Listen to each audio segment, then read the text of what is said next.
Hey guys, welcome in, welcome in, welcome in. Welcome to tonight's live. Hopefully, you guys are having a great end of your weekend, and hopefully, you're ready to hear about some true crime because that's what we're here to do tonight. But my name's Tanya or TitaniumBuilt. If you're new to the channel, hi, hello, and welcome. If you're not new, welcome back.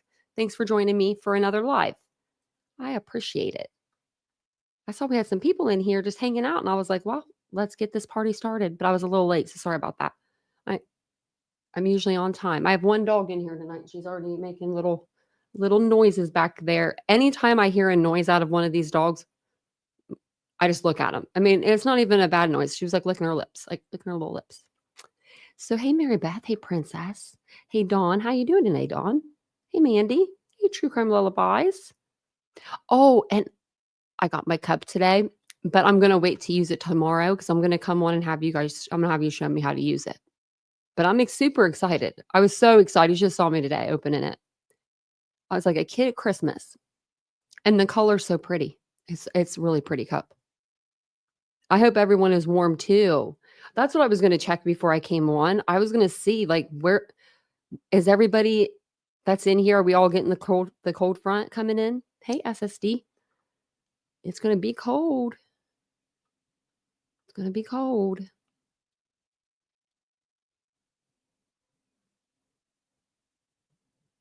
Oh, 3 hours late.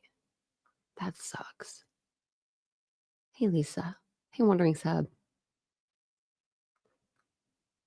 Oh, Wayne kept you waiting that long.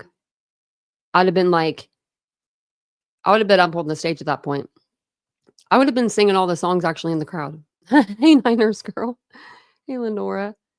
I'm a big fan of rap music. It actually helped me learn how to like stay calm on the road when I'm driving, which is really weird. I know that's really weird, but like if I'm driving and I'm like getting panicky, like I feel like if I'm on like a highway and there's semis around me or something, and I'm like, oh, they're just a little too close, If I just start rapping a song or singing a song, it just kind of focuses me.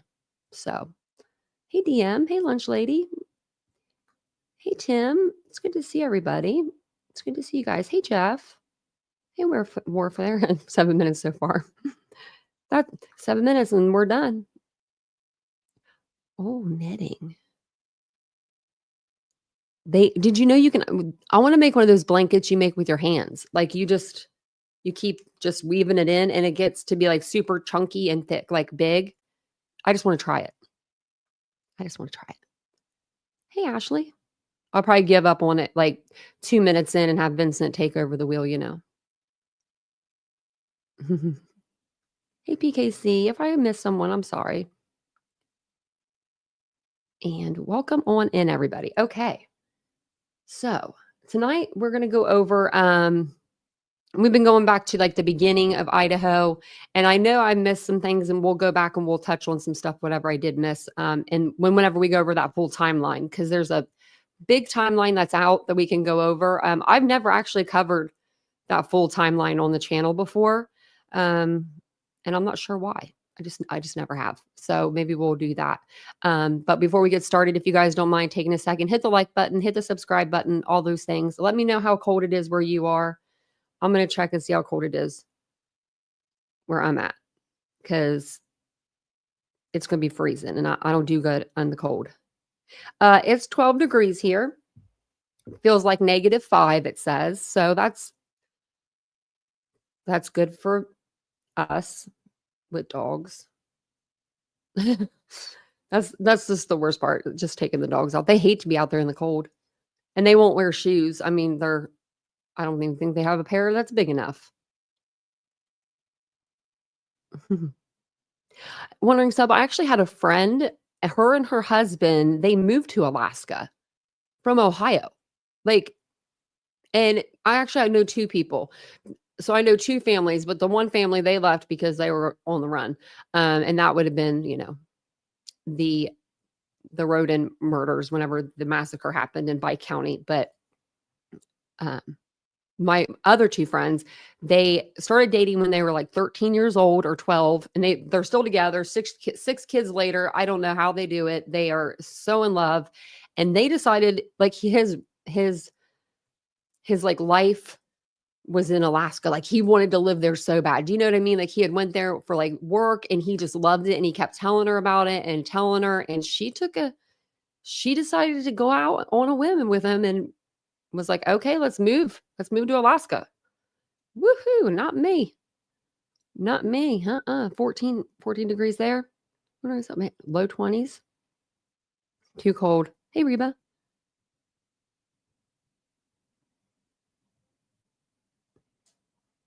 Is it expensive? I need the big yarn. Yeah. I know I'll probably start at one. I can't because I can't do crocheting or anything. I'll stab myself, you know. That's the fear for there. So it was 40 yesterday. Wore shorts. That's Ohio. That's what we do in Ohio anyway. When it's 40 degrees, you'll see everybody be wearing shorts. Hey, Wizard Walt. So tonight, I have like some of the stuff highlighted, so we don't have to read like the full articles in each one because a lot of them say the same thing. But we are going to talk about the University of Idaho students that were unalived or killed. They were murdered on November 13th of 2022 in Moscow, Idaho. I have a dog at the door. Sorry. And we are going to go over their injuries and the way that they're listed. I know that like Mr. Goncalves came out and he was like one of the ones that, you know, started talking when I guess people, the gag order wasn't there at first. It was, I think, put in place because of a lot of people were just speculating and then talking, and then people that knew information were talking. And I think that's why we kind of got the gag order. But we did get some tidbits before we got the gag order. That is true. So let me let this doggy in really quick. She's going to sit there. I can hear her at the door with her little nose. We'll see if she'll come in and join us.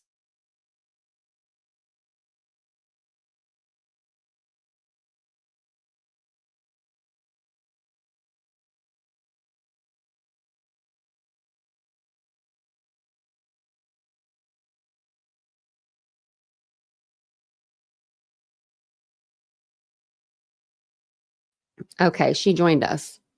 She's looking at the other dog. I swear I knew she's going to do that. I was going to say, if she cries, I'm going to get her.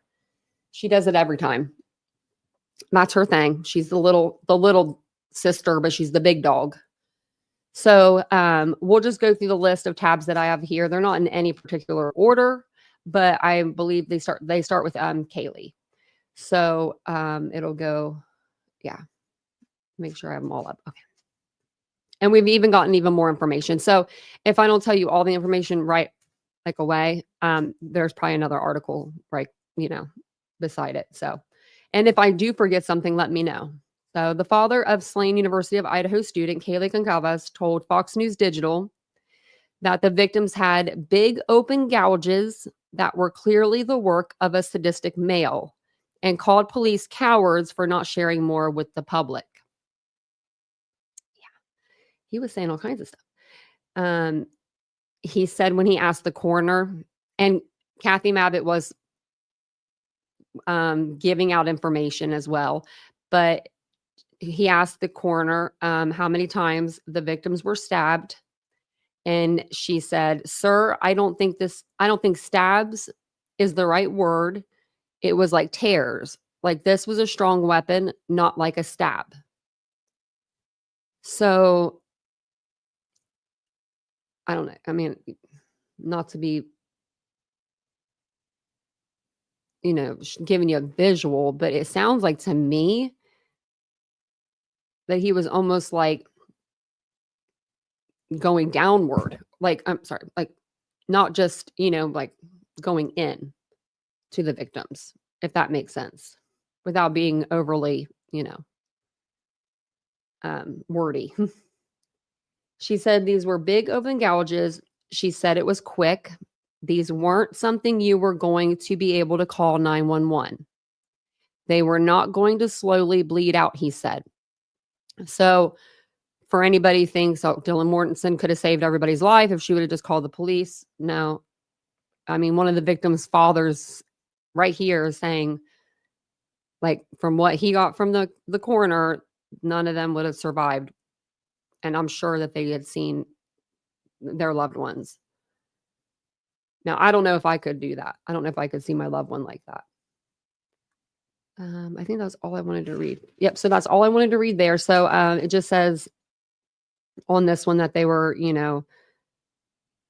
gouges, open gouges.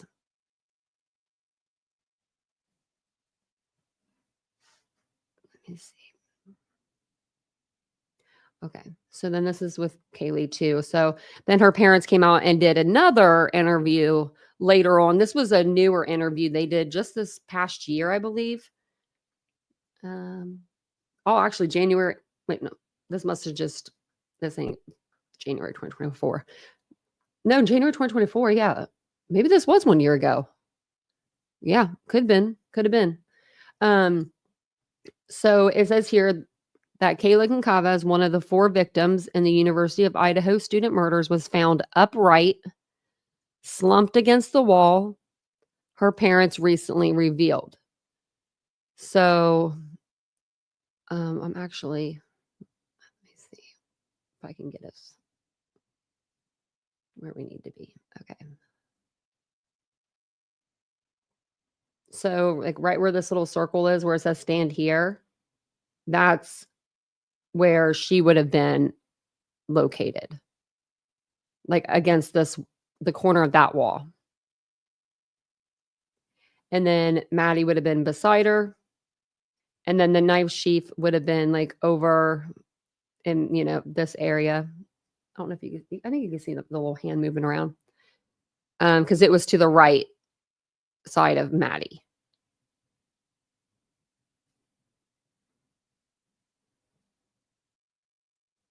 And let me know if you need me to go over like it again too. Hey, Boone. Me too, Tony. I was thinking about that earlier when I was thinking like why would her injuries be so much worse, Maybe because maybe she saw what she was going at. Like in my mind, I always pictured her her looking out the door and seeing a guy over, like just, over Maddie.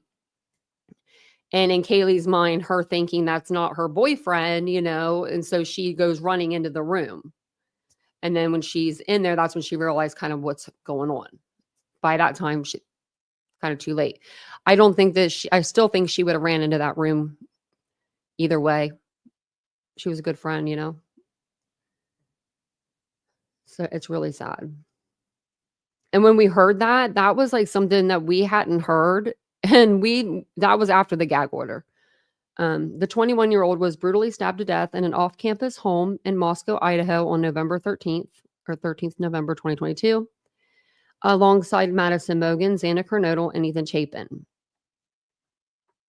Steve and Christy Goncalves, Kaylee's parents, sat down for an interview with ABC News this week where they revealed they had received thousands of photos of the scene of the grisly crime from police. Now, I don't know why they would have gotten crime scene photos. Now, that's a good question. Never heard of that before a trial, even, but it's saying here that they revealed that they received thousands of photos of the scene of the grisly crime. Some of the images revealed the final position of Kaylee's body when she died.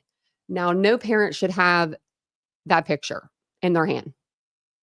I mean, unless it's after trial and like, that's just that's terrible. I don't know. Like, that's just, or maybe the lawyers take them aside and show them these pictures, but they don't go home with the pictures. It's not like you get a little travel bag. Here's your pictures. That doesn't sound right. Like, I don't think that's right. Like, and if it is, Ann Taylor, did you see this article? I mean, because that's weird. The side where Kaylee was up against the wall, and if you can imagine, Kaylee is in an upright sort of position up in the corner, slumped. I mean, she was trapped.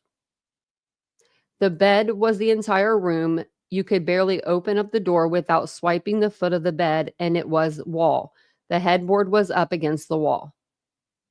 Yeah, and that room is, I mean, this room is very small. Like if you we'll stand here like if we were in the corner. Okay, I hate this thing. It gets me all ass backwards. There we go. I mean, that's a small room. That's a pretty small room. Yeah, like why would you want those pictures too? Yeah. See, I don't think that I think he walked in with the sheath and the knife in his hand. I don't think he had it holstered. I think that was his problem. Wandering orphan. Did I call you? I don't know. Yeah. I think that, see, I don't know. I think that because I was playing this out earlier in my head. If we go back over here, actually, we could have stayed over there. But the right side we'll just turn around here. This is like the way they would have been facing. But the side that the sheath was on Maddie's side, it seems to me like you would place it there.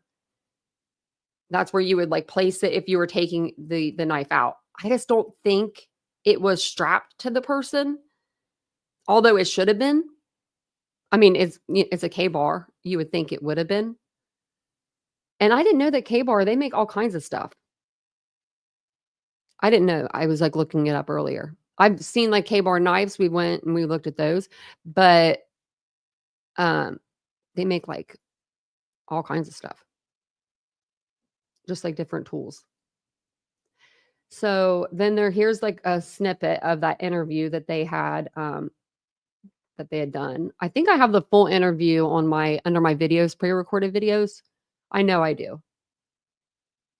That room's put together. If you come through that door, you can't get out of that room. Completely, totally trapped.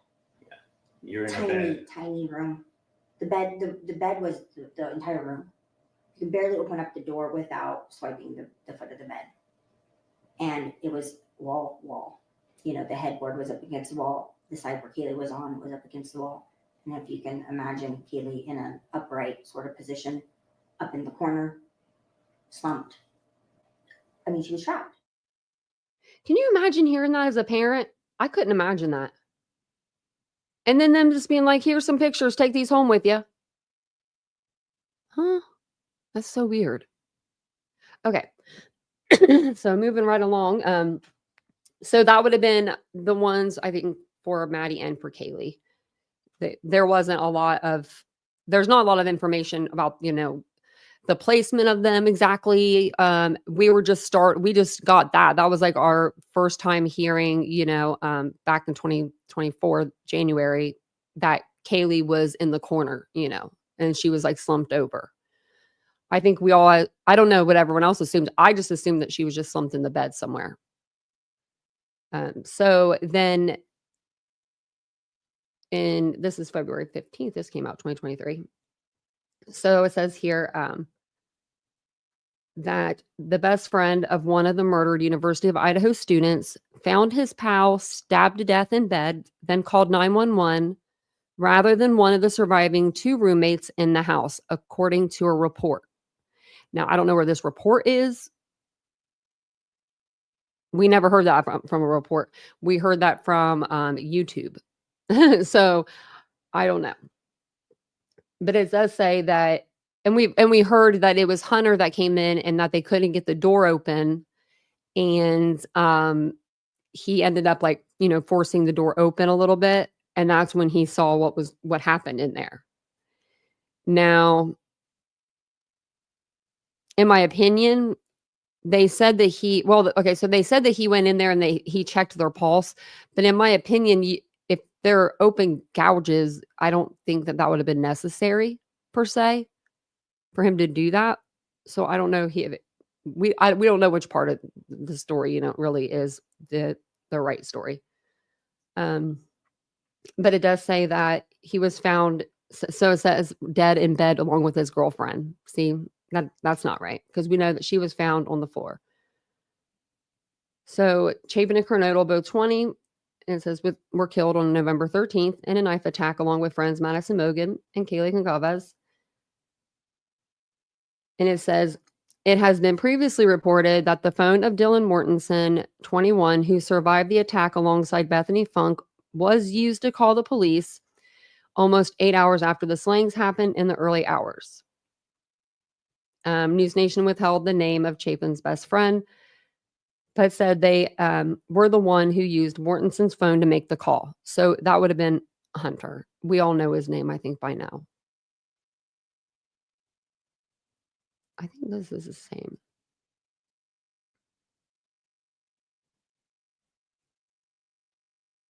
I think this is like the same article pretty much.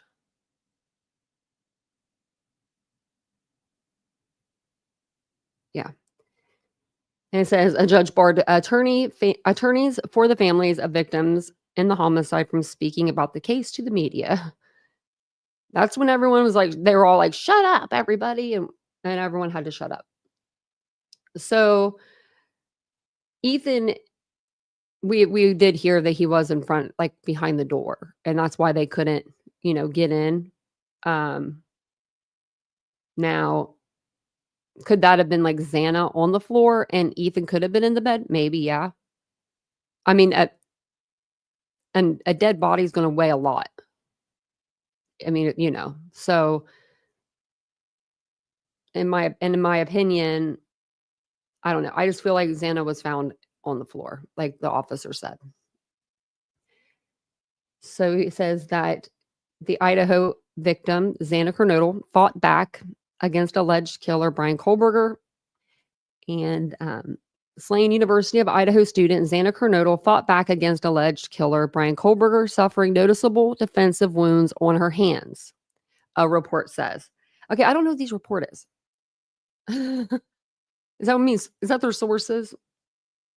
But we did hear this from the beginning that Xana put up a fierce fight when the attacker set upon her, repeatedly grabbing the attacker's knife so much that she sustained deep cuts to her fingers and that her fingers were nearly severed.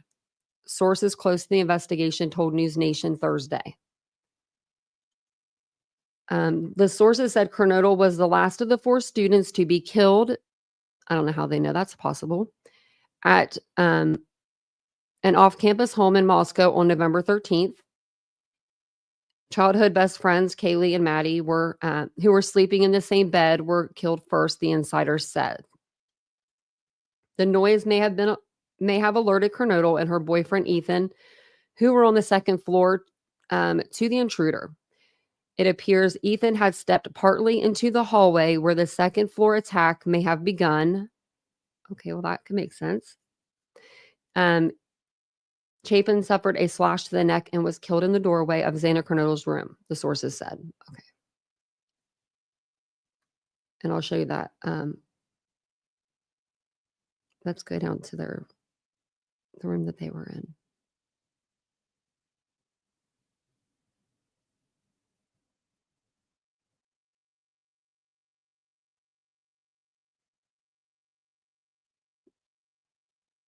So, okay, so it says Xana was found on the floor of bedroom 2B. Ethan was found in an unknown position and location in 2B.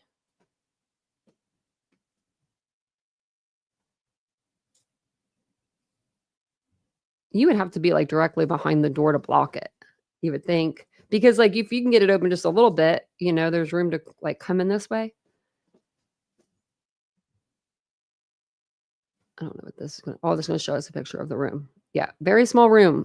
These are, small rooms. Easily, like, you can easily contain somebody in them. You know what I mean? There's nowhere to really, like, run. Hello, Aries.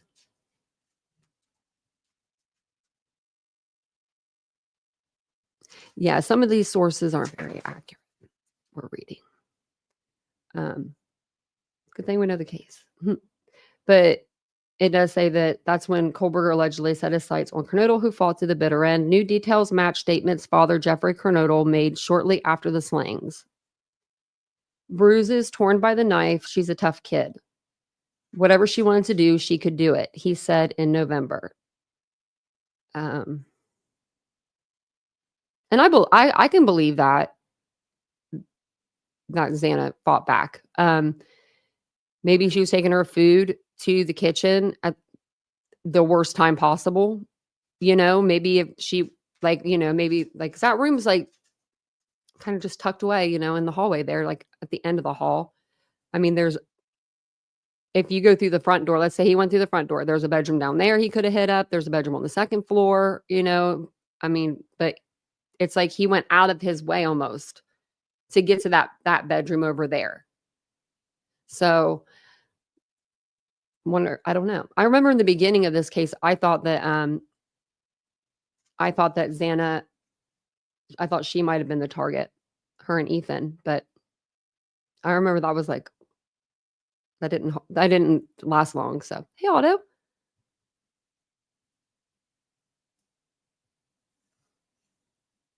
Yeah, and yeah. Right? It's just so small. And you know what? This house would have been perfect too, like for a college kid. You know what I mean? Like just the location of it. It's big. It's a party house. People are having fun.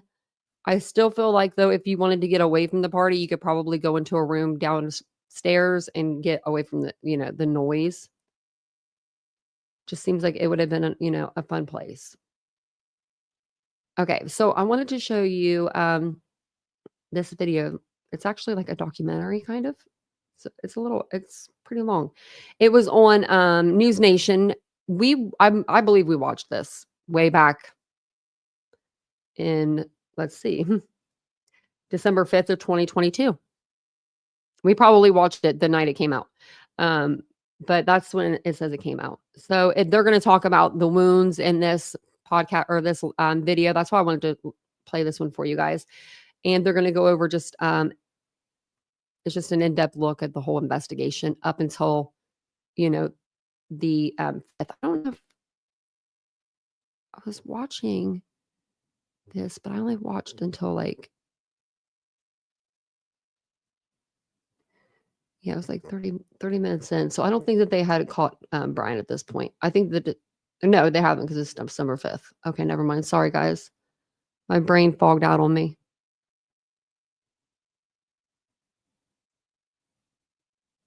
Let me actually do this. Okay. And thank you guys for being here. I appreciate it so much. Before I start this, I will put this link in the chat for you guys. It's also in my description. And yeah, if you guys don't mind just taking a second, hit the like button. Is it cold where you are, Aries? It's going to be freezing out here there. You better stay warm. Hey, Amber. We don't need a frozen Aries out there. Hey, look. My shirt almost says Aries again. I'm going to figure out how to get that P off of that. It only takes one moment, 1 minute, one night for lives to be turned upside down. We lost 4 beautiful souls. The hardest part, we cannot change the outcome. For a quiet college campus to become a crime scene. This could be anybody. It could be anybody. What do you say to the students who are scared? I tell them I'm scared too. And for a killer to seemingly vanish in the middle of the night. There is a threat out there still.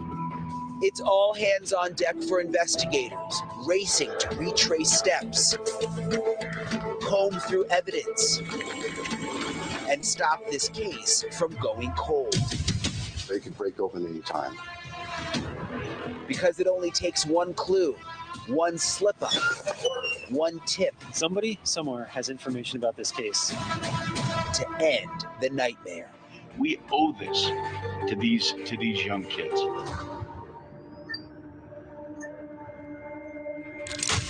Idaho Murder Mystery, a News Nation special report, starts right now.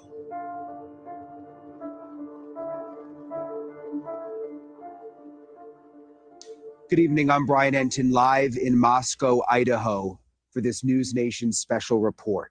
3 weeks ago, the unthinkable happened in this house behind me. 4 university students brutally murdered here. Their killer not only is still on the run, but still all of this remains a mystery 3 weeks later. And we have breaking news tonight. New details that we have just confirmed. News Nation is learning that Kaylee Gonsalves's injuries were significantly more brutal than her best friend Maddie's injuries, which may end up being a very, very important piece of evidence when it comes to determining who the target was in this attack. I have learned Kaylee and Maddie were in an upstairs room in the house, so the killer had to go specifically upstairs to get to them. And again, that new information just confirmed that Kaylee's injuries were, quote, significantly more brutal. That is new information that we are going to analyze coming up over the next hour. All of this really is a nightmare for this town, a nightmare that they just cannot wake up from. Over the next hour, we are going to be diving into all of the details of this case, learning more about the victims and their families, trying to make sense of this unimaginable loss here in Idaho. We're gonna go take you around the crime scene, show you what it looks like, as well as an exclusive look at the Idaho State Crime Lab. And we're going to remain focused throughout all of this on the victims and their family. To try and understand how we got to this point, first, we go back to the beginning. Moscow, Idaho, a beautiful, quiet college town near the border with Washington State, blanketed in snow this time of year, and home to the University of Idaho, with 11,000 students who have almost never had a reason not to feel safe. The worst crimes we see in town involve things like bike theft or cars getting keyed or something like that. We're a nice little artsy town that provides a great quality of life to a lot of people. But what happened in the early morning hours of November 13th has shaken this community like never before. I'm scared too. This is a worrying time, but we also have the ability to understand that this is just another example that crime happens and it can happen anywhere. Fear, a college community still in shock following the brutal stabbings of 4 of their students. So many asking, how did this happen? We start on the evening of Saturday, November 12th. Kaylee Gonsalves and Madison Mogan were where many college students spend their Saturday nights. At this local bar, the Corner Club on North Main Street in downtown Moscow. According to local law enforcement, the two were at the bar between 10 p.m. and 1:30 a.m. on November 13th. At around 1:40 a.m., Kaylee and Madison moved over to a local food truck. You can see them here on surveillance video from the Grub Truck down the street on South Main Street. News Nation has confirmed the 2 women used a private party for a ride home from downtown to their home on King Road. The home is about 1.5 miles or about a 6-minute drive from the food truck. They got home around 1:56 a.m. according to digital evidence collected by investigators. Investigators also say Kaylee and Madison made several calls to an ex-boyfriend of one of the girls 7 times, raising some eyebrows. That person has now been cleared, according to law enforcement. Kaylee Gonsalves' sister spoke with News Nation's Chris Cuomo. There's no boy problem. There's no threat. There's no high-risk lifestyle that could have indicated this. It has taken all of us completely by shock, and we have absolutely no ideas. Another roommate, Xana Kernodle, and her boyfriend, Ethan Chapin, were also out the night of November 12th. Investigators confirmed Ethan and Xana were seen at the Sigma Chi fraternity house on the University of Idaho campus. Here's where things get a little shaky. Law enforcement confirms with News Nation, Ethan and Xana were seen at the fraternity house around 9 p.m. They reportedly made it back home around 1:45 a.m. Investigators are still trying to piece together what happened between 9 p.m. and 1:45 a.m. Figure out who they were with, what that was going on, maybe any routes or paths that they took to end up going home, those types of things. Potentially, that is critical to the investigation. As for the two surviving roommates, they were also out on the night of November 12th in the Moscow community. They returned home by 1 a.m. The two surviving roommates did not wake up until later in the morning on November 13th. That is when they called other friends to the house because they believed one of the second floor victims had passed out and was not waking up. At 11:58 a.m. on November 13th, a 911 call requested aid for an unconscious person. The call was made from one of the surviving roommates' cell phones inside the residence. Multiple people talked with the 911 dispatcher before Moscow police arrived at the home. Officers discovered Kaylee, Madison, Xana, and Ethan dead inside the residence on the second and third floors of the home, suffering from stab wounds. It was a pretty large knife, so it's really hard to call them puncture wounds. And they were definitely stabbings. And I mean, it has to be somebody that's pretty angry in order to stab 4 people to death. So many questions unanswered. Authorities remaining tight-lipped, saying there are many details still simply don't know. Do you know inside the house whether the victims' doors were locked into their individual rooms? I don't know that. Do you know were any messages left behind in the house, like almost symbols from the killer? Because sometimes in other cases, you know, if it was like a fetish killing, they would leave something on the body or write something on the wall. Is there anything like that? I'm not aware of anything like that.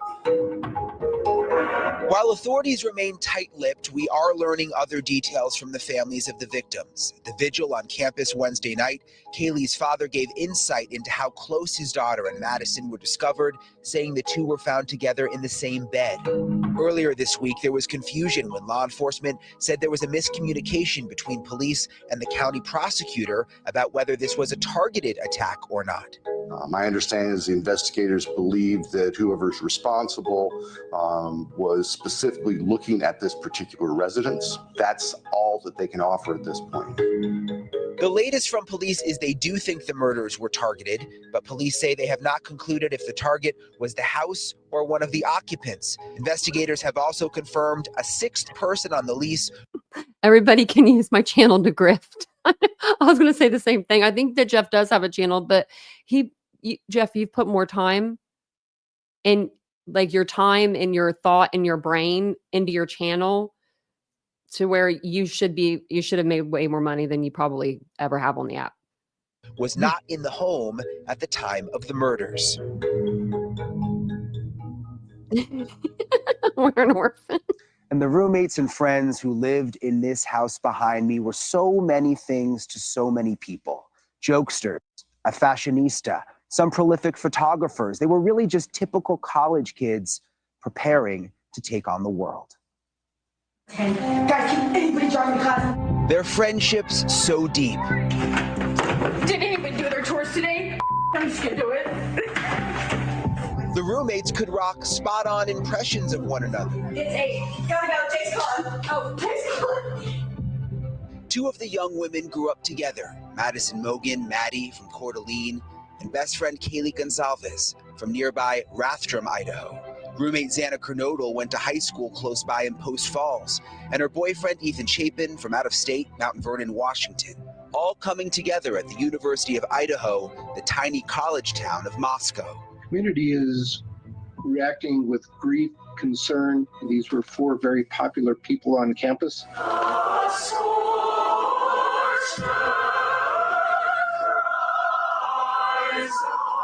Emotions raw at a community vigil on campus Wednesday, including Ethan Chapin's mother. My name is Stacy Chapin. I'm Ethan's mom. Her 20-year-old coming to the university this fall with his brother and sister. Triplets, they were inseparable. Ethan's last day spent accompanying sister Maisie to her sorority formal. Yet the freshman was usually with his girlfriend, Xana Kernodle, a junior studying marketing and reveling in the pair's growing relationship.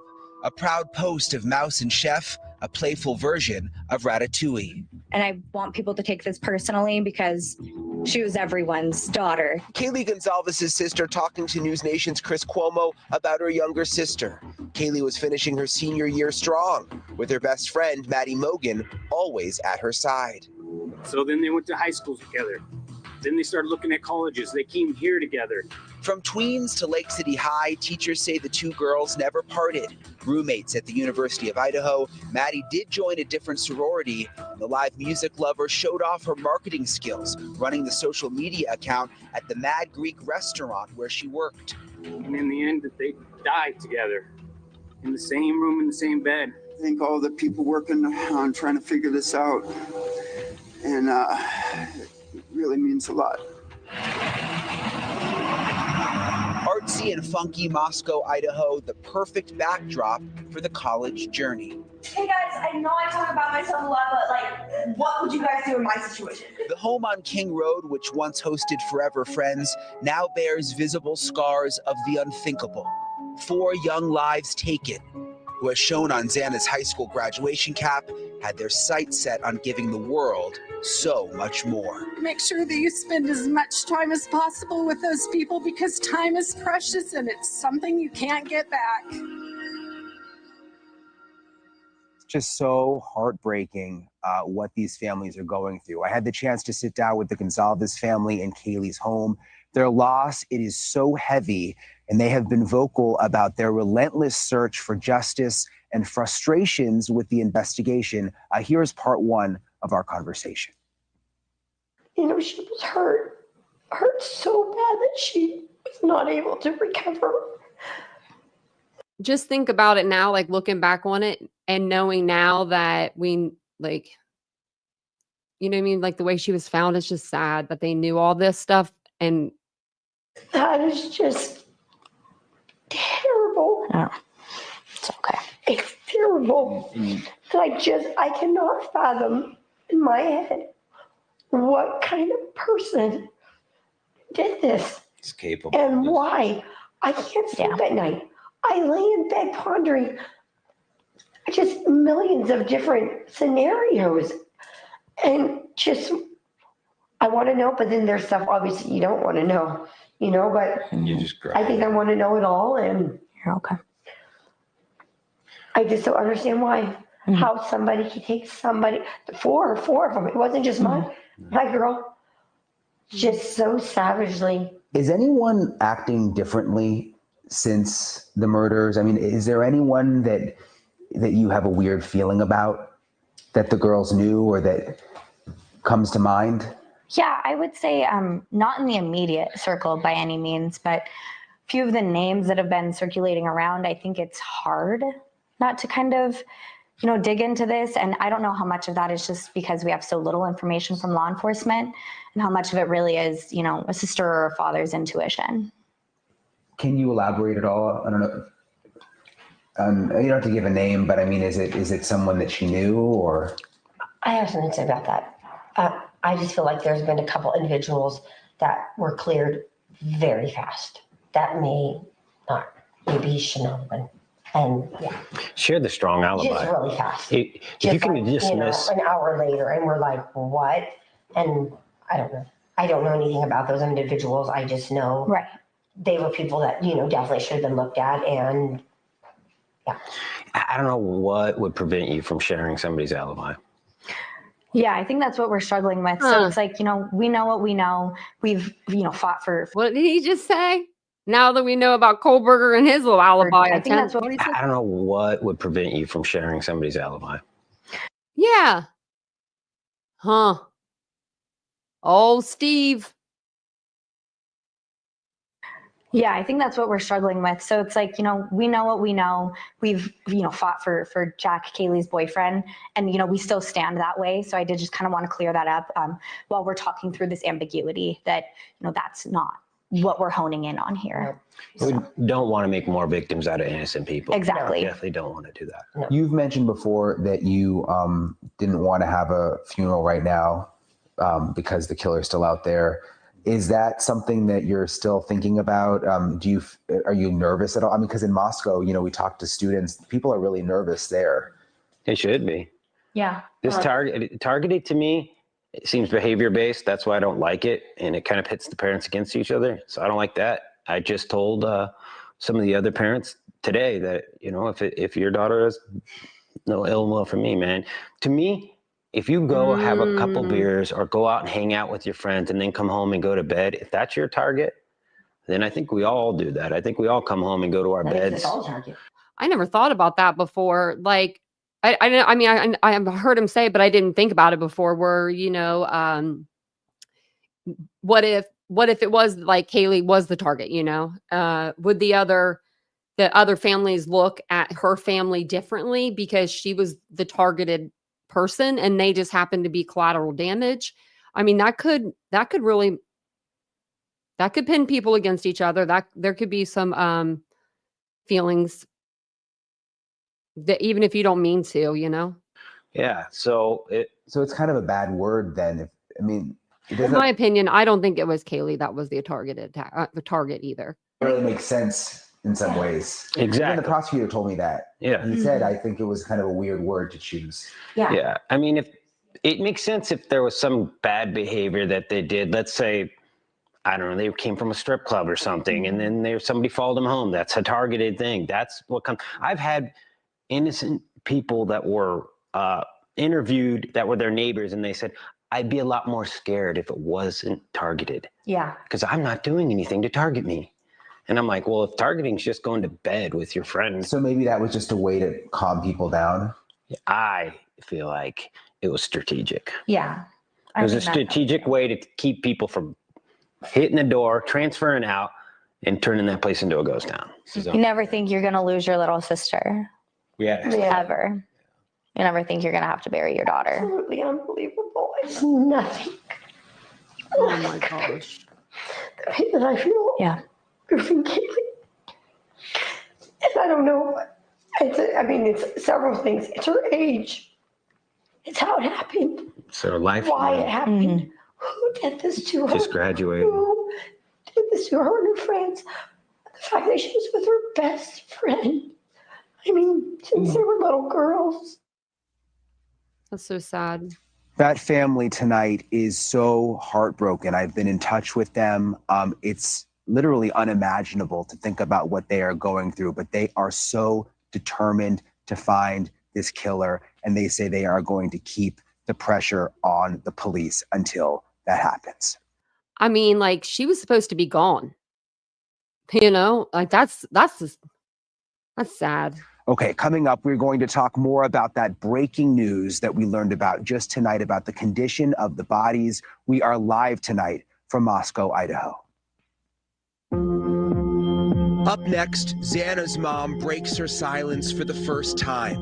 We need more answers. And internet sleuths are on the case. And this is my theory on multiple parts of the case, okay? But when does it help the investigation and when does it go too far? I wonder how our girl's doing. Oh, Ashley on the TikTok, the girl that's being sued now by the teacher. She was trying to sue the teacher. Yeah, that one. The psychic.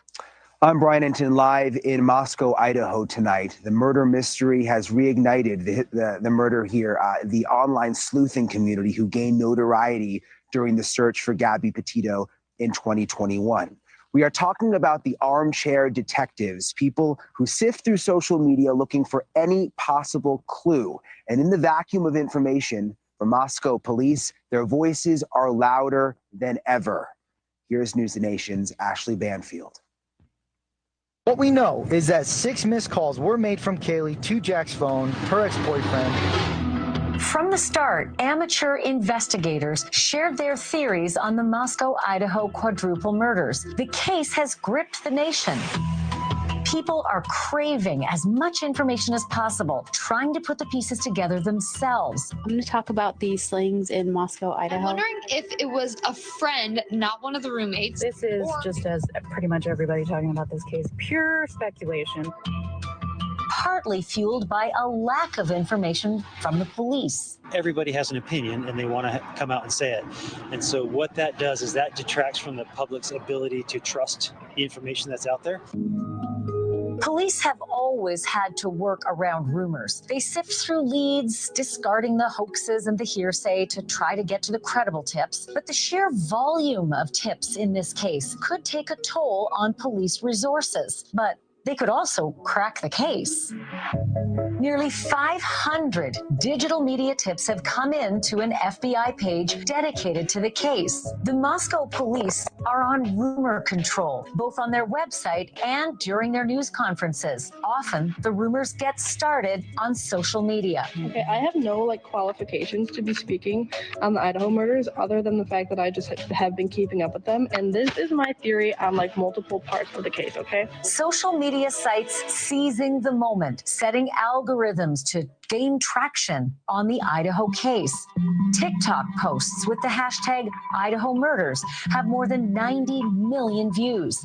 Reddit forums with 27,000 members, and private Facebook groups, each with tens of thousands of people, are all talking about the Idaho murders and are ripe with wild speculation, many delving into Kaylee, Xana, Madison, and Ethan's own social media accounts. But these crowdsourced investigations can also ruin lives as they track down so-called suspects on their own. First, it was the young man in the hoodie seen at the food truck in a video that surfaced days after the murders. Police were flooded with questions about who he was. I think a lot of people were curious about that person. We were able to identify him. Police have since cleared that man, but online sleuths soon turned their attention to a new suspect, a neighbor of the victims named Jeremy Reagan. He's a third-year law student at the University of Idaho and gave a TV interview about the comings and goings at the house where the kids were murdered. He admits that he'd given a nervous smile while talking about the crime. Okay. So I'm going to just give you guys, let's see. Actually, I have to share this. Oh, wait, can I do this? Okay, let me share it and then I'll show it to you guys. Viewers took issue and made him a target. Soon he moved from target to suspect, and it was open season on the internet. People online have just been ruthless. They went through and gone through all of my social media history over the past decade, partly because of all the reports that people had sent in about me in the interview I did. Reagan has spoken. Oh, DNA Jeremy went to the cops and was like, please take my DNA. With the police and even volunteered his DNA. But when he didn't hear back from the officers, he simply went to the station himself and gave police a sample. But as amateur investigators continue to dig deep into his personal life, contacting his friends and his family, Jeremy is now so concerned that he carries a pistol for protection. Amateur detectives have had some success before. During the Gabby Petito case, social media hashtags exploded with billions of views.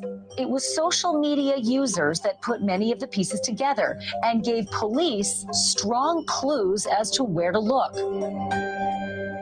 Back in Moscow, Idaho, with every day that the 4 murders go unsolved, the online investigative community is sure to grow.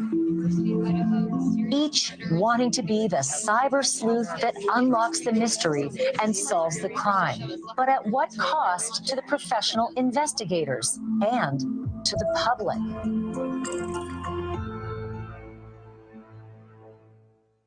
And Ashley Banfield joins me now. Ashley, you have been on this story since the very beginning. You've been doing it every single night on your show. We know with the Gabby Petito case, the online sleuths really had an impact, helped solve what happened. Do you think that could happen in this case? So the reality is, Brian, that every police officer will tell you when trying to solve a case, there is no detail that is too small. And they ask the public to bring forth any details because sometimes that minute detail can be the linchpin that opens up an entire other set of facts. Well, I don't know how many total officers have eyes on this, but, you know, it's upwards of maybe somewhere below 100. And with the online community, they may be able to triangulate some details between photos that may go missed by the detectives on the case. So in one circumstance, it is highly effective to have that many more eyes that could point out something that's critical to the case. But as we just heard, it can also be detrimental, Brian, to Jeremy Reagan and people like him who all of a sudden become targets for attacks. And those attacks can be relentless. I'm going to show you I'm going to show you that. So I made this this little video like way back in the beginning of the case when everyone was going after like everybody and their brother and their sister about this case. So I'll just play this short video. I don't think it has any like music behind it or anything, but it just goes breaking news. Look at that, breaking news. Breaking news. Unusual suspects. I haven't watched this in a long time. So let's see. Oh, the neighbor Jeremy, there he is. Jack Showalter. Jack Decor. Enan Harsh. And let me know. We'll add them to the list if we miss them. Emma and Demetris. Chief Fry. Yeah, he was a suspect. Maddie's boyfriend, Jake. Suspect. Bethany. Funk was a suspect. Adam from the bar. Dylan Mortensen. Joe Viggett, the big guy there. The long-haired guy at the grub truck. I never did catch his name. I don't think he has one. DoorDash driver. Sigma Chi, the whole Sigma Chi. All of them. The private driver. Brent Kopaka. The cartel. The Mad Greek owner. The guy in the shorts in the grub truck video. Yeah. I know that there's more. I just gotta add them to the list, but I'm sure there's more, you know. Mandy, I think Brian's does more like, I think he's working with the down in North Carolina right now with like the storms and stuff, the hurricanes they had. I think that's what he's doing. Also say I this, love him, Brian. It is not as though an online community hasn't had incredible success before. You mentioned Gabby Petito. There was also a serial killer in Canada that the online community found before the police found him, and the police ignored them. So there are some lessons to be learned from that, and there are some things the community can actually help with in terms of investigation. And you mentioned Jeremy. I saw him on your show the other night. He actually lives right down the way here. I can see his apartment from where I'm standing. You can't help but feel bad for that guy. I heard him on your show say that he actually went to the police station to give up his own DNA just because he wanted to clear his name. All right, Ashley, don't go anywhere because we are going to talk to you about this breaking news that we talked about at the top of the show, the new revelations that we have confirmed about the conditions of the bodies, what that might mean in terms of who was targeted. We're going to get to that coming up right after this break. We are live from Moscow, Idaho tonight. Still ahead, a confounding crime scene. How did a killer seemingly go in and out of the house without a trace? And reality is not always what you see on TV. We call it the CSI effect, that some people think, well, we should be able to do this. Our exclusive look inside the Idaho State Crime Lab.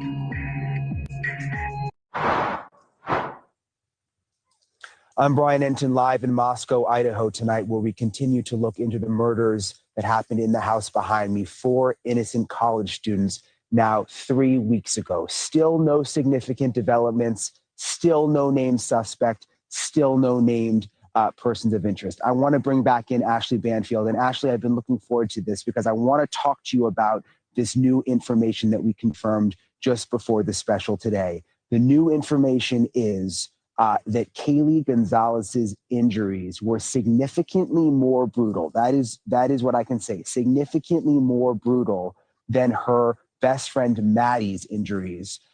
What do you make of that new piece of information, Ashley?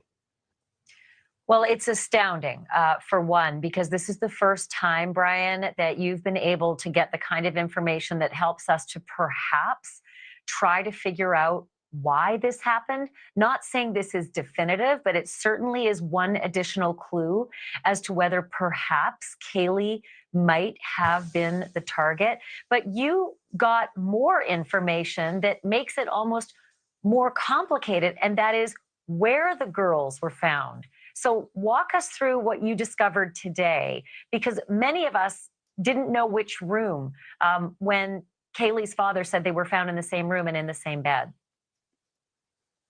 Yeah, let me show you, Ashley. I want to take you up the hill here and get you oriented. This is the front of the house. There's now private security out front. And oh my, because it's going and it's very, very slippery. But we're going to walk you up to the back of the house. No windows on the side of the house. You've got the front door obviously on the front, which we know has the coded lock. On the back of the house, though, is where the bedrooms are. Confirmed that key injuries. Oh, Brian, your mic's cutting out, buddy. Brian, I think we just lost your mic, and I'm not sure. There, no, you're back. You're back. Can you just repeat what you said in the last 10 seconds? Your mic went dead.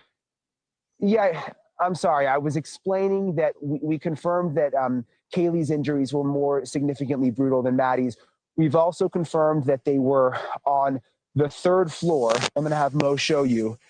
Third floor here, where not easy access. You've got the balcony. There's a slider. You can't easily jump up there. So what this has us wondering, Ashley, and I want you to kind of walk. Do you remember? No, man, I don't think you guys are here. Do I have any? Well, I know I have some emojis from the original, but who was the guy that used to come on my panel? Allegedly was his name. Do you guys remember him? And he was talking about, I don't know what it's called, but like when people jump from building to building. Do you guys remember that? Oh man, I thought I was, man, this is, watching this again is making me go back and remember things I forgot about. He was on the panel a lot. He'd always come up and talk. Through this with me. If Kaylee's injuries were the most severe up on the third floor, and there's no way out of the third floor, would that mean the killer specifically targeted the third floor? Because it doesn't make any sense. Why would the killer go up to a floor where there would not be an easy exit for him? What do you make of that, Ashley? Well, it's significant in that we still don't know where the killings began. Did they begin on the second floor where Xana Kernodle's room was? And of course, Ethan had been staying over that night. And we now know that that room was the room on the far side of the house. So not the side of the house that you're on right now, on the other side of the house at the front of the house. That's Xana and Ethan's. And then did they progress to the third floor? And while your mic was cutting out, I think the key piece of information that the audience couldn't hear was which room upstairs on the third floor the girls were actually found. That before now, we only knew they were found together, but we didn't know in Maddie's room or in Kaylee's room. And so as we look at the third floor map right there, bedroom number E, or bedroom E, is Maddie's bedroom, and it looks out the back of the house. And bedroom F is Kaylee's bedroom, and it looks out the front, but also the back where the slider is. So what did you discover about which room? Maddie's room on the left or Kaylee's room on the right? That's right. We've confirmed that they were in Maddie's room, which is also interesting. That's something that we did not know. So Kaylee's injuries were significantly more brutal, but they were sleeping together in Maddie's room. So that helps put the puzzle together. There's also something new that helped put the puzzle together, and it was on your show. It was an exclusive interview you had on your show Friday night with Xana's mother. We had never heard from her before. She called into your show. I want to play what she said, and then we can talk about it on the other side, Ashley. Her father mentioned to me that he had just went and replaced the lock the weekend before. You said her father mentioned to you that they had replaced the lock?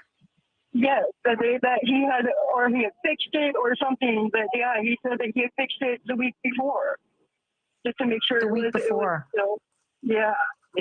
I do not think it was the house that was targeted. I believe wholeheartedly that it was those kids who were targeted. They weren't just acquaintances. These kids were like best friends. They practically were family. These kids were tight-knit.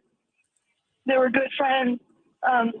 They were like family. They were around each other constantly. They did everything together. How could it not be a planned thing? You know, how could it not have been targeted? Voice of Xana's mom here, like any. Okay, so yeah, I wanted to ask you Go actually ahead. two significant things that stood out to me during that interview. Number one, what she said about the door locks. Number two, that she feels that, I think she put it, these kids were targeted. Talk to me about why those two things. I mean, they're new, and what do they mean? Critical. And I just wanted to make sure that our viewers knew that was the voice of Xana's mom. She wasn't on video because she's so distraught. That was just her voice that we heard. But she said that the locks had been worked on by Steve, or rather by Jeff Kernodle, Xana's dad, just the weekend before. She couldn't confirm whether the lock that he had fixed was on Xana's room or whether it was a lock to the outside of the house. But I did say, did the rooms have individual locks? And she believed that Xana's room did have a lock. So very, very significant, because we've been trying to figure out, and there's a picture right there on the screen on the left-hand side, is what one of the rooms in the house used to have in it, a coded lock to get into an individual bedroom, and that each bedroom had a coded lock. That was 3 years ago. And we're not sure if each bedroom still has a coded lock, but it's critical because we've tried to figure out, how did the killer get in to a locked bedroom, and then how did the door perhaps get locked on the way out so that the roommates couldn't get in and thought someone was passed out on the other side? That's critical. But I also think it's very critical that she thinks that the target was the kids, not the home, and that it was someone they knew and trusted. And then one more thing, Brian. I mean, really though, other than a college kid, who's going to target that dump? I mean, it's cool for college kids, but who's going to? And I really don't I don't see, out of all the homes or all the places in Moscow, if I was going to break in somewhere, it being there. College kids normally don't have anything. About the fact that the girls were found in Maddie's room and not Kaylee's room. I think it's important for our viewers to know that Kaylee was in the process of moving out. So it's possible that many of her things were scattered all over the bed, or the bed was in pieces, or had They no weren't. bedding, and that's Her bed was fine, and then there was boxes piled up in front of her bed, but everything in there was fine. why she might have been in her best friend's room. There's like a But if the picture on killer Fox News. went into Maddie's room, and yet Kaylee had more injuries, and it's dark, it's the middle of the night, this complicates things even more, because if Kaylee was the target, then how would the killer know which one of the girls that was in Maddie's room if they were sleeping? Because they look a lot alike, and in the dark, it would be very tricky to tell. And certainly it wasn't Kaylee's room. So very, very big find that you've discovered, but even more complicating. Yeah, certainly some big developments tonight that really help us piece together the story. Ashley, I know you've been covering this every single night on your show. You and I have been on the phone late at night discussing all of this, and we'll continue to do the same thing next week. Ashley, thanks so much for coming on tonight. You bet. Okay, we've still got a lot more to come. We are live in Moscow, Idaho tonight. Get him warmed up. A News Nation exclusive, a look inside the crime lab system that handles all homicides in Idaho, as we dig into the physical evidence the killer might have left behind, plus unimaginable loss. A lot of people have been wondering if Kaylee had a stalker, if that was really true. And new information from a family taking justice into their own hands.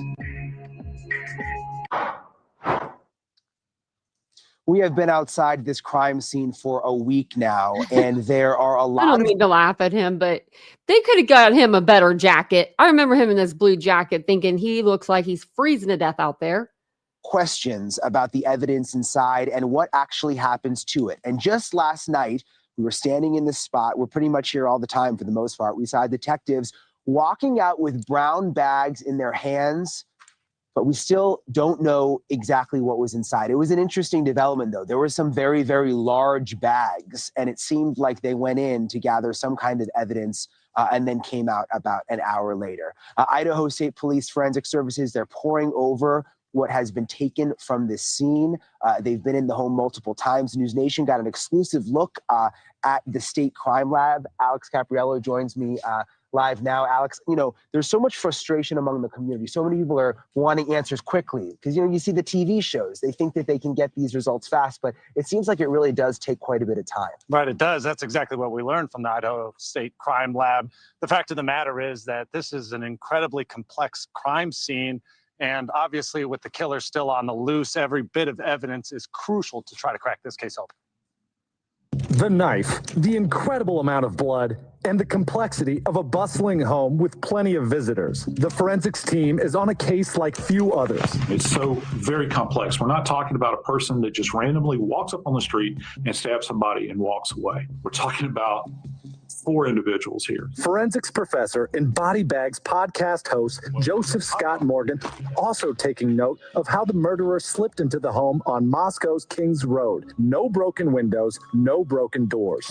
And for the investigators, that's a big piece of information. It goes from, if you're looking at a potential suspect, what level of familiarity did they have with this environment?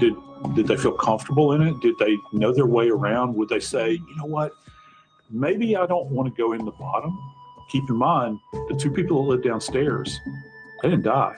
And also in this case, a complicated stew of DNA from the roommates and, as a hopping college house, many guests.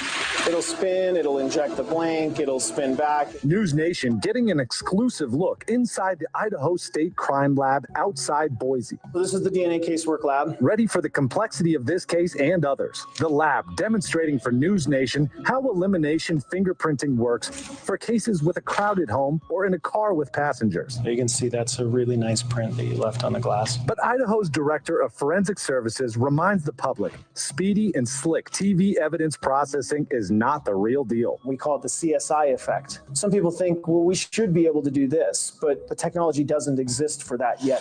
Time certainly moving slowly back in Moscow with the decision to tow the victim's car weeks after the murders. Wherever it is they're storing them, I hope that it would be at the Idaho State Crime Lab, because at crime labs, they have actual evidence processing garages. At that scene, what did they have? They had a piece of yellow tape going around that was providing security. One solid tip, bolstered by the careful processing of a single clue left behind. The best hope to find justice for 4 young lives.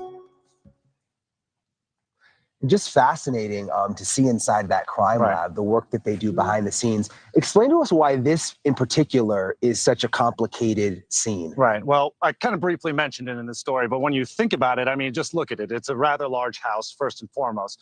3 stories to it. That's a whole lot of evidence for investigators to comb through. And then not to mention just the proximity to where it is on the college campus, frat row. Obviously, some of the fraternities and sororities are just about 200 yards away. We're told that this was a place where people partied, people socialized. And so that's a whole lot of people that are coming in and out of this home, which could really muck up and blur some of those lines and that evidence in there. And I know police are remaining tight-lipped for the most part, but do we have a time frame when more of this evidence could come back, the testing? Well, this is the benefit of actually being able to go to the Idaho State Crime Lab, right? We were able to ask them that, and they told us that they've already processed some of this evidence and they've gotten it back into the hands of the detectives. So right now, information is coming in and they are processing new information, but obviously this could take weeks as, like I mentioned, a lot of evidence to come through. Thanks so much, Alex. Yeah, it's just fascinating to see inside that crime lab. It's not often that you get to see inside a crime lab like that. So we've still got more to come. Alex mentioned it, still evidence being taken out of the house. You saw the brown paper bags. We got that video yesterday. This is all so active. More coming up after this break, live from Moscow, Idaho. Coming up next, a brand new revelation from the parents of Kaylee Gonsalves. Are you confident with the way they're investigating?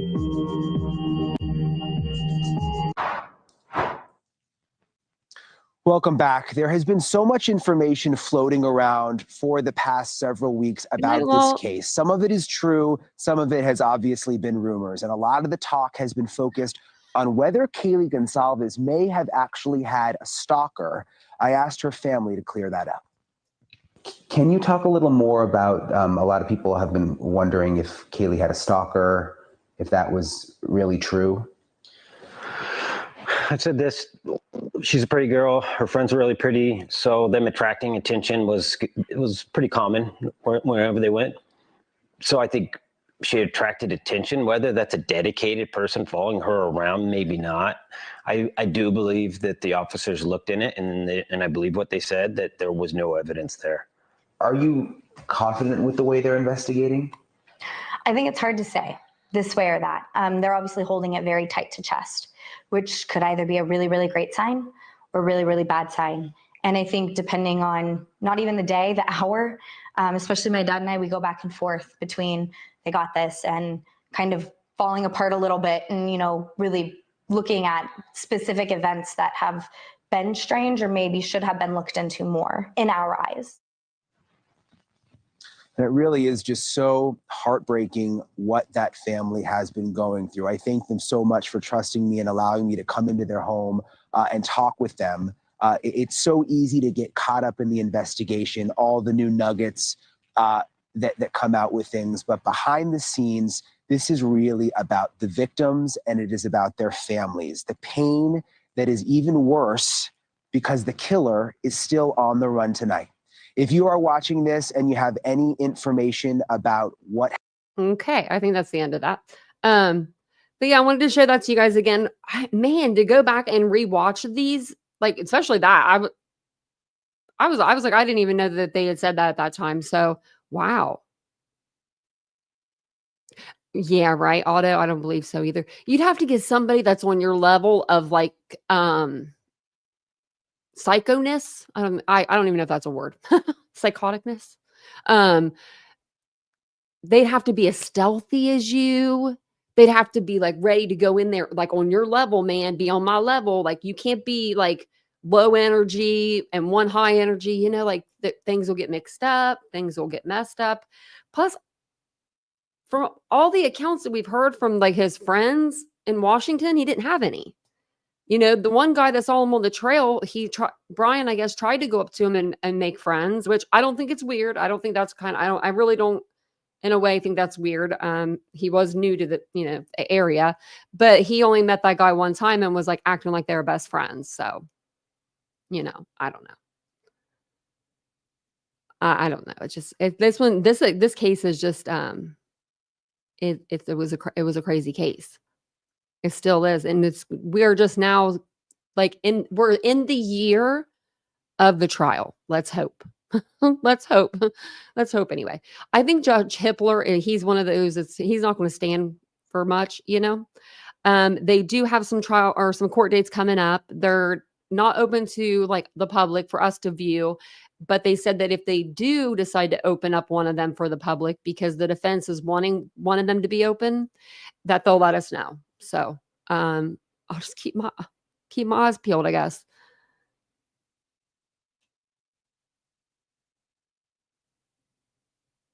Yeah, I think Squeaky, maybe he didn't know exactly how many he was going in or how many he was going to approach or, you know, but he should have known, you know, there'd be more than a couple people in that big of a house, especially with all the parties that they threw. But that could have thrown him off too, because, you know, maybe the lights were down, like they weren't like lit and there wasn't a bunch of people in the house, you know, drinking and, you know.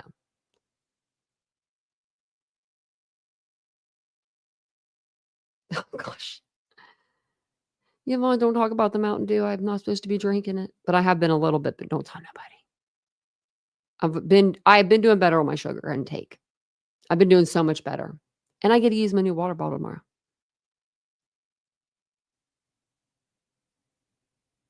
Maybe, yeah, Jeff. He was he would have stood out to me, asking me about the laws and, oh yeah, could you go ahead and get that law for me? Like, yeah, I will. No, you're okay, Yvonne. You're okay. You're okay. No, I went to the doctor. What was it? Last week? Well, I went to the doctor like months ago and had blood work done, and they told me everything came back fine up until last week. Like this one little blood test that nobody knew was even being done. I didn't know that it's like my A1C. Yeah, it was a little on the pre-diabetic. And I love sugar. And I used to say, I used to joke about that, but I never thought that it could actually like happen. Mountain Dew in this house would be sus. So I'm okay. I just got to lay off the soda. And I've been exercising a lot more since my A1C was checked. And it was checked in 2020 and it was fine. And then they checked it again. It could be stress, could do that. I mean, the food, the sugar. I've been drinking a lot more sugar. I wasn't taking care of myself. I don't drink water. I don't like water. But my girl, True Crime Lullabies, got me a little water bottle to fix that problem. I can't wait to use it. I'm going to use it tomorrow. I wanted to I was like showing it to Vincent. I'm like, look how pretty this is. Like, I don't know how to pronounce it. Is it a Kirkle? Kirkle? I'm usually a Stanley girl. I'm still a Stanley girl. Stanley will hold my lemonades. I haven't, not yet, True Crime Lullabies, but I haven't completely torn myself off of soda. So today was a bad day. I drank like probably 4, maybe 5. I'm not going to lie. It was a bad day. It was a rough one today. I was so tired from yesterday. I didn't sleep last night and we were out doing stuff, but I've been putting it down to like 3 sodas a day. And I was buying, I'm going to be honest with y'all. The don't judge time. This is the don't judge hour. I was drinking anywhere from like, I would say a 12 pack of Mountain Dew. And maybe I wasn't drinking all of them all the way down. I was wasting some of them. I'm not going to lie. I'm wasteful sometimes. I'm not going to lie. I was drinking like 12, like every other day I was buying a 12 pack. So yeah, it was bad. It was real bad. I was drinking like 6 sodas, 7 sodas a day. That's a lot of sodas, maybe more. I don't even know. Whenever I was thirsty, and then I was having I took medication that made my mouth dry. So and that's what happened with my teeth even. So don't drink soda, kids. Don't drink soda. I never did. I never drank soda as a kid. I didn't care for it until I was like a teenager.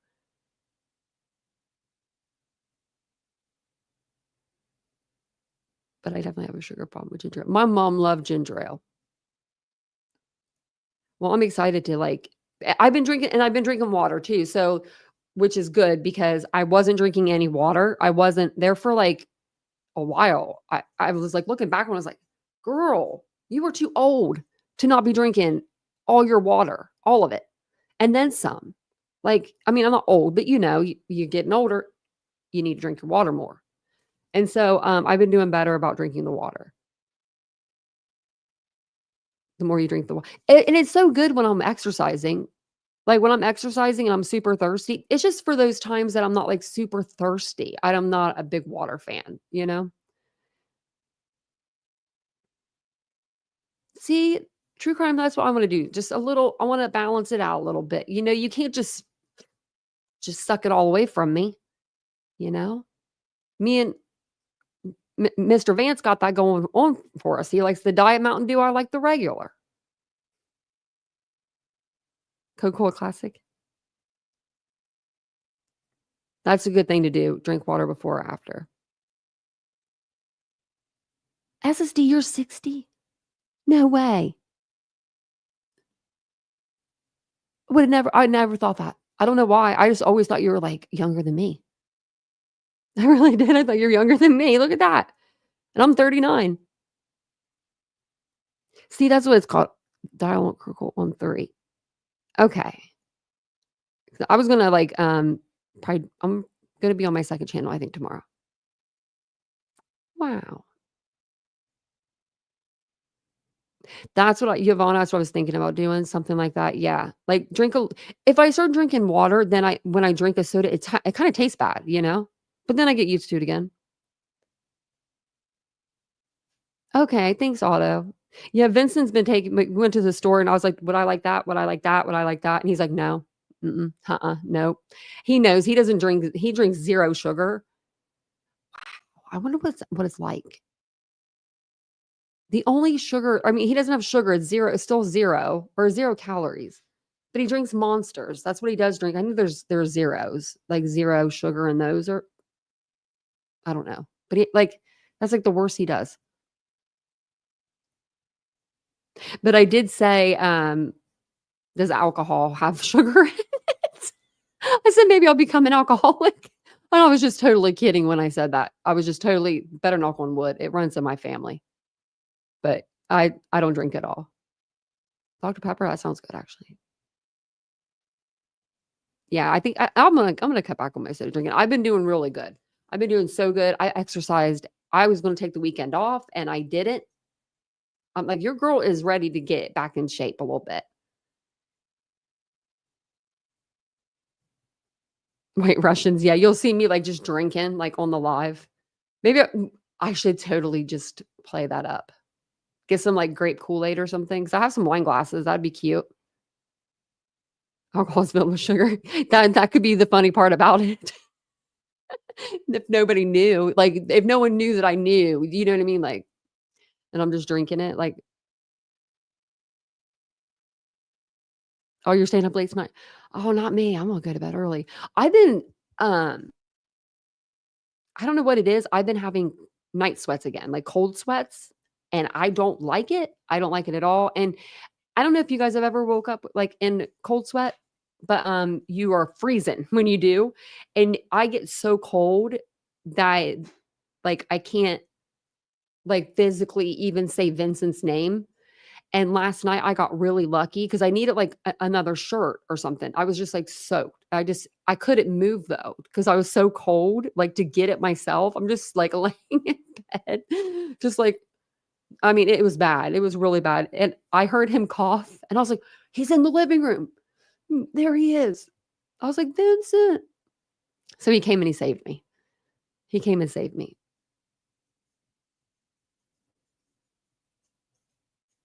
Make bingo cards for when people say, "As you down sodas."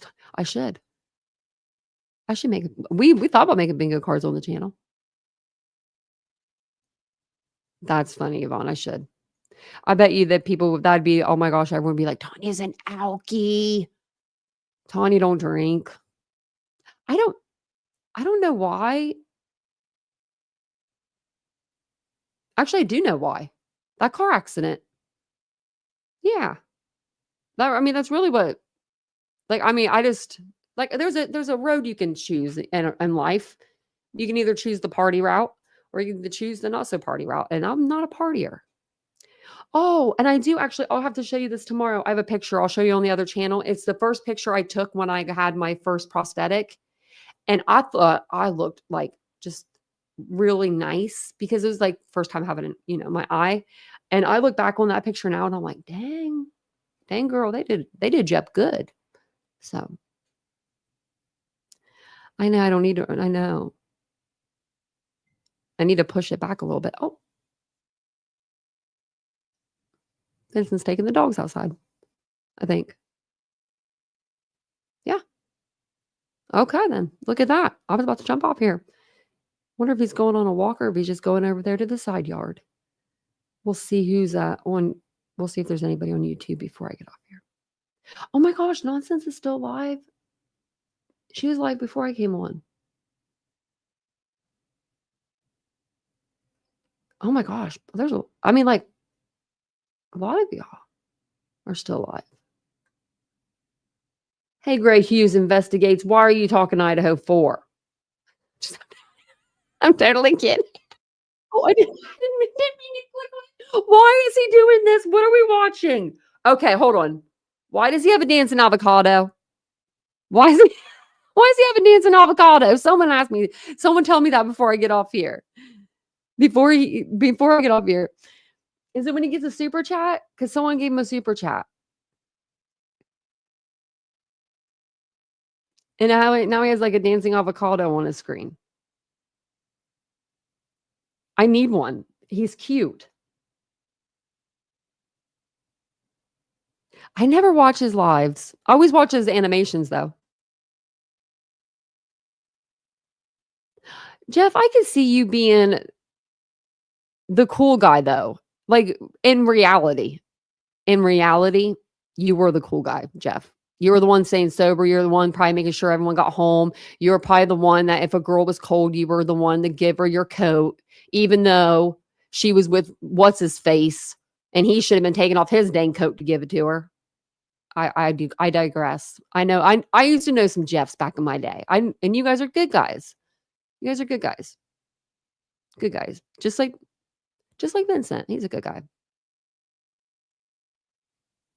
But I could see that. I could see you being I would have been the partier. I know about your witness. I'm like, she is live again. She does live. Some of them girls can go live for long periods of time. I used to be able to do that. I just been trying to cut it down to like, at about an hour like an hour and a half. That way it's just easier to watch. Does that sound like you, Jeff? Just a nice guy? Yeah. One for his date and one for the loser's date. Wandering's orphan. That's exactly what it was. That's exactly what I bet you. I bet you. You're married, aren't you, Jeff? You're married, aren't you? I'm just kidding. I'm just kidding. I thought you said that you were, and I hope you are, because if not, there's a lady out there that's missing out. Because you're a really nice guy, Jeff. I enjoy having you in the chat. You have a good head on your shoulders, and you're smart. You're a smart guy. So I love that. I love that for us over here. 2 coats of paint. My house always carrying 2 coats. You're married? Oh, I thought you were. She's a lucky lady, but I'm sure she knows that. And I'm sure you would probably say the same, that you're lucky to have her. So the schedule. I know. I don't think I'll really ever change up my schedule. Other than like I may do more pre-recordeds than lives. You know what I mean? Like I may not, or I may stay on like not as long. But yeah. But I'm going to jump off here. It sounds like he's back. I'm going to see how cold it is outside. Because we have snow out there right now that's already turned to ice. So it's going to be a straight sheet of ice in the morning. I don't know how I'm going to be able to take a dog out.